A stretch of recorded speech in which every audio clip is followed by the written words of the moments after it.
ఈరోజు నాకు దెంగులు తప్పరా. ఈ డొక్కు బండి ఒకటి వేసుకొచ్చాను, తొందరగా డెలివరీ చేద్దామంటే. బా ఏడబ్బాయి డెలివరీ బాయా, ఈ నా యాళ్ళకి ఏం పని ఉండదు. రారా తొందరగా రారా ఫోన్ చేసి చెప్పా. అప్పుడు వచ్చాడు. మేడం మేడం ఏమనుకోబాకండి మేడం, లేట్ అయిపోయింది మేడం. మేడం ఈ రోజు నా బండి రిపేర్ అయిపోయింది మేడం, ఏ రోజు బండి వేసుకొచ్చాను మేడం, బండి కూడా బాగాలేదు మేడం. మేడం ఏమనుకోకుండా ఆర్డర్ తీసుకోండి మేడం, రిటర్న్ ఇవ్వకండి మేడం, మళ్ళీ నా ఉద్యోగం పోద్ది మేడం. కాదురా, నువ్వు డెలివరీ బాయే కదా, నువ్వు ఒక మంచి బండి కొనుక్కోవచ్చు కదా.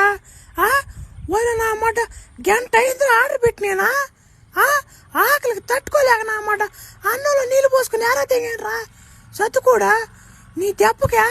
మేడం సారీ మేడం, ఏమనుకోబాకండి మేడం, ఇంకోసారి ఇది రిపీట్ చేయండి మేడం. ఒరే నువ్వు రిపీట్ చేసేదానికి నీకు ఉద్యోగం ఉంటే కదంట్రా, తీసిపోయి దెంగేలాగా చేస్తా చూడు. నాకు ఈరోజు ఆకలితో మాడిచ్చావు కాబట్టి నీ ఉద్యోగం ఉండదు, నా మాట ఉండదు.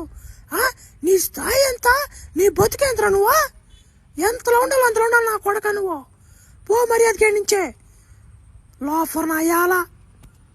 బా నిద్రలేసి ఎవరు మొహం చూసాను రా నాయన, ఈరోజు స్కూల్ కూడా లేట్ అయిపోయిందిరా. సార్లో పిల్లకలు అందరూ ఎగతాలు తెంగతారు నాన్న. ఈడు చూడు ఎప్పుడు వస్తున్నాడు, ఎప్పుడైంది బడి వేరే. అసలు ఏమన్నా సెన్స్ ఉందంటారు నీకా? టైం ఎంతరా ఇప్పుడు? పిల్లకాయలు అందరూ అన్నానికి వెళ్ళి ఉన్నారు, 12-1 గంట అవుతుంది టైం. ఇప్పుడు అంటారా స్కూల్కి వచ్చేదే? అసలు ఏమన్నా బాధ్యత ఉందంటారు నీకు? సార్ ఇలాగ ఎప్పుడు నేను ఇంక చేయను సార్, ఇంక కరెక్ట్గా వచ్చేస్తాను సార్ స్కూల్కి. సార్ నన్ను నమ్మండి సార్, ఒక్కసారి నన్ను నమ్మండి సార్, ఒక్కసారి నన్ను స్కూల్లోకి రానిండి సార్. ఒరే నీలాంటి వాళ్ళు నీ స్కూల్లో ఉండిస్తే మిగతా స్టూడెంట్లు కూడా చెడిపోతారా.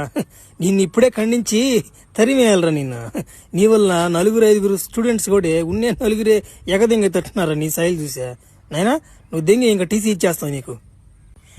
అడిగి రస్తా బడికి దొంగ తిండికి తిప్ప, బడికి దొంగ తిండికి తిప్ప.